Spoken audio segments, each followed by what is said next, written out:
Hello everyone. तो हमारे आज का लेक्चर है बैंकिंग ट्रांजैक्शन।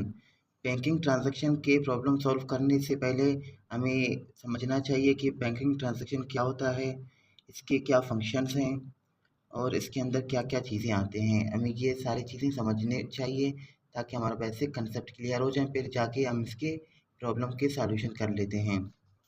तो हम आते हैं बैंकिंग ट्रांजैक्शन की डेफिनेशन की तरफ। क्या डेफिनेशन इसमें क्या कह रहा है? डेफिनेशन कह रहा है कि बैंकिंग ट्रांजैक्शन एक इटालियन वर्ड है। ये इटालियन वर्ड से निकला हुआ है बैंको, यानी बैंको एक इटालियन वर्ड है और बैंको से लफ्ज़ बैंक बना हुआ है, जिसका मतलब है बेंच।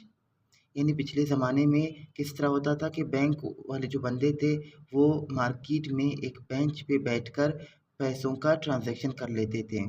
किस तरह पैसों का ट्रांजैक्शन कर लेते थे? किसी से उधार लेके और दूसरे को उधार देते थे। यानी दूसरों का पैसा अपने पास रखते थे एज़ अ कस्टडी, और यही पैसे दूसरे लोगों को उनके नीड के मुताबिक उनको प्रोवाइड कर देते थे। तो यहाँ पे कह रहा है कि जो इम्पर्शियल डिक्शनरी में जो बैंक है उसका मतलब है ट्रेड इन मनी, यानी पैसों का ट्रेडिंग, पैसों का तिजारत। ऑब्वियसली बैंक में पैसों का ही तिजारत होता है। और बैंकिंग ट्रांजैक्शन, बैंकिंग का मतलब है बैंकिंग का काम वगैरह। जो हमारा बैंकिंग था, बैंकिंग ट्रांजैक्शन, बैंकिंग का क्या मतलब था? यानी बैंक में जो काम होता है उसे कहते हैं बैंकिंग। ट्रांजैक्शन का क्या मतलब होता है? लेन देन, यानी पैसों, बैंक में पैसों का काम होता है ना, यानी पैसों का लेन देन। और बैंक पैसों का लेन देन किस तरह करता है? किसी से डिपॉजिट लेके दूसरे को लैंड कर देता है। डिपॉजिट किस तरह लेता है दूसरों से? मतलब बारो किस तरह करता है? दूसरों का पैसा अपने कस्टडी में सेव कर लेता है और फिर वही पैसे ट्रांज़ैक्ट करके दूसरे लोगों को उनकी नीड के मुताबिक लोन दे देता है। तो यहाँ पे आते हैं बैंक के कुछ फंक्शंस, इसके कुछ बेसिक फंक्शंस हैं, उनको भी हम देख लेते हैं। सबसे पहला फंक्शन है हमारा फंक्शन ऑफ बैंक। तो फंक्शन ऑफ बैंक में सबसे पहला हमारा आता है प्राइमरी फंक्शन, फिर आता है general function, general utility function, फिर आता है एजेंसी फंक्शन। यानी 3 फंक्शंस हैं बेसिक, एक है प्राइमरी, एक है जनरल यूटिलिटी और एक है एजेंसी। सबसे पहला वाला हमारा है प्राइमरी फंक्शन। प्राइमरी फंक्शन क्या होता है बैंक का? बैंक का प्राइमरी फंक्शन यही है जो मैंने ऊपर इसकी डेफिनेशन के बाद मैंने बताया था कि पैसे बारो करके दूसरे को लैंड करना। यानी बारो किस तरह करता है? डिपॉजिट लेके, और लैंड किस तरह करता है? उधार दे के, यानी लोन दे के किसी को उसकी ज़रूरत के मुताबिक। फिर इसे कहते हैं प्राइमरी फंक्शन। यानी प्राइमरी फंक्शन यही होता है बैंक का कि बारो करके उधार देना। तो जनरल यूटिलिटी फंक्शन यही है कि किसी जनरल पब्लिक को बेनिफिट देना, उनको यूटिलाइज़ करना, उनके बेसिक ख़्वाहिशात पूरे करना। किस तरह? यानी उनके पैसे दूसरे बंदे को पहुँचाना, यानी ट्रांसफ़र करना। फिर आता है एजेंसी फ़ंक्शन। एजेंसी फ़ंक्शन यही है कि बैंक एज़ एजेंट भी काम कर लेता है। इसमें हमारा एक्सपोर्ट इम्पोर्ट भी आता है, किस तरह बैंक हमारे पैसे इम्पोर्ट या एक्सपोर्ट कर लेता है। यानी एक मुल्क से दूसरे मुल्क तक हमारे पैसे पहुंचा देता है। इसे कहते हैं एजेंसी फंक्शन। फिर आगे चलते हैं,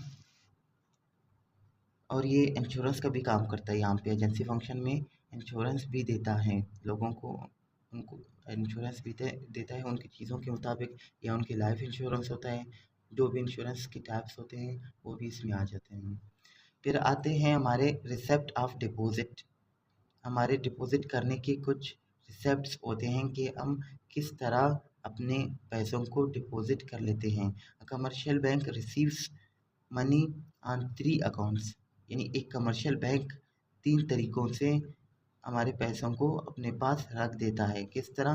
पहला तरीका है अकाउंट, करंट अकाउंट, यानी करंट अकाउंट में हम बनाते हैं, उसमें अपना पैसा सेव कर लेते हैं। दूसरा है सेविंग सेविंग बैंक अकाउंट, यानी एक सेविंग बैंक अकाउंट होता है जिसमें हम अपने पैसे सेव कर लेते हैं बैंक के पास। तीसरा हमारा है fixed deposit account. Fixed deposit account भी एक अकाउंट होता है जिसमें हम अपने पैसे सेव कर लेते हैं।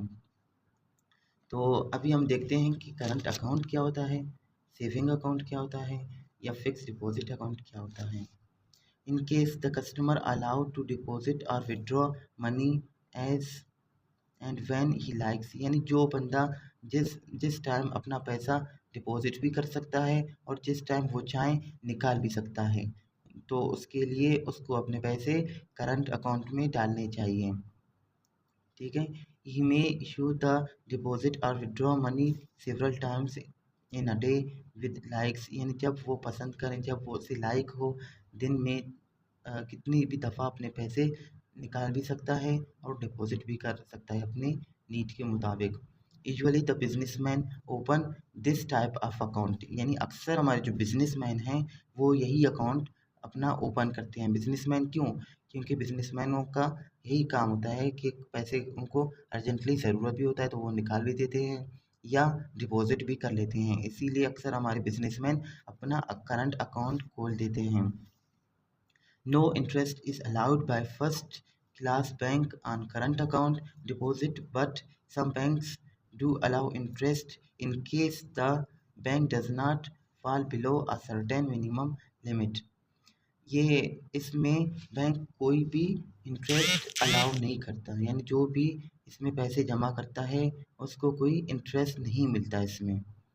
इसमें इंटरेस्ट वगैरह कोई भी नहीं मिलता, यानी उसमें सूद का कोई काम नहीं होता।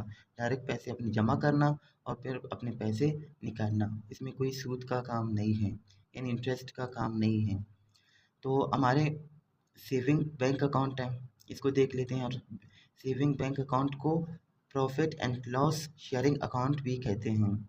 This account, as its name suggests, is for those person who want to make small saving, यानी ये सेविंग अकाउंट उसके लिए हैं, यानी इस लफ्ज़ से भी पता चलता है सेविंग अकाउंट यानी उन बंदों के लिए हैं जो अपने पैसे बैंक के पास सेव करना चाहते हैं, यानी अर्जेंटली वो अपने पैसे निकालना नहीं चाहते, 1-2 महीने के लिए, 1 महीने के लिए, हफ्ते के लिए, मतलब अपने पैसे सेव कर लेते हैं।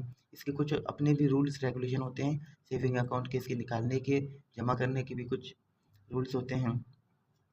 Cash deposit can be made only up to certain amount and withdraw are allowed only twice or 3 a week। इसमें किस तरह होता है? इसमें आप अपने पैसे एक हफ्ते में 2 या 3 दफ़ा ही निकाल सकते हो, यानी डेली बेसिस पे आप अपने पैसे नहीं निकाल सकते। करंट अकाउंट में किस तरह था? डेली बेसिस पे आप अपने पैसे निकाल भी सकते थे, जमा भी कर सकते थे। इसमें किस तरह है? जमा तो कर सकते हो लेकिन पैसे निकालने के लिए 2 या 3 दफ़ा एक हफ्ते में आप अपने पैसे निकाल सकते हो। Not exceeding a certain account, this type of account is opened by small retailers or mostly by wage earners and salary earners. The rate of interest on this type of account depends on the amount of profit earned by bank. It generally vary different 6% to 9% per annum। इसमें इस तरह होता है कि ये उन बंदों के लिए होता है जो अपने छोटे से अमाउंट को बैंक में सेव कर देते हैं और बैंक उन्हें उसके बदले में एक छोटा सा इंटरेस्ट भी देता है, 6% से 9% तक उन्हें एक इंटरेस्ट भी देता है, यानी सूद देता है उनको। यानी अगर वो 20,000 जमा कर लेते हैं 6% 20 के या 20,000 के 9% तक उन्हें मिल जाता है, यानी 25,000 हो सकता है मिल जाए, 30,000 उनको मिल जाए। ठीक है। फिर आता है हमारा fixed deposit account. Fixed deposit account क्या होता है? नाम से यही पता चलता है ये जो अकाउंट है ये फिक्स्ड है, यानी हम डिपॉजिट अपना फिक्स्ड कर लेते हैं। फॉर एग्ज़ाम्पल हम 50,000 डिपॉजिट कर लेते हैं 3 महीने के लिए, तो वो फिक्स्ड हो गया और 3 महीने के बाद इंटरेस्ट के साथ, सूद के साथ बैंक वो पैसे हमारा दे देता है, यानी 3 महीने से पहले हम कोई भी अपना पैसा नहीं निकाल सकते, यानी फिक्स्ड है, इसे कहते हैं फिक्स्ड डिपॉजिट अकाउंट।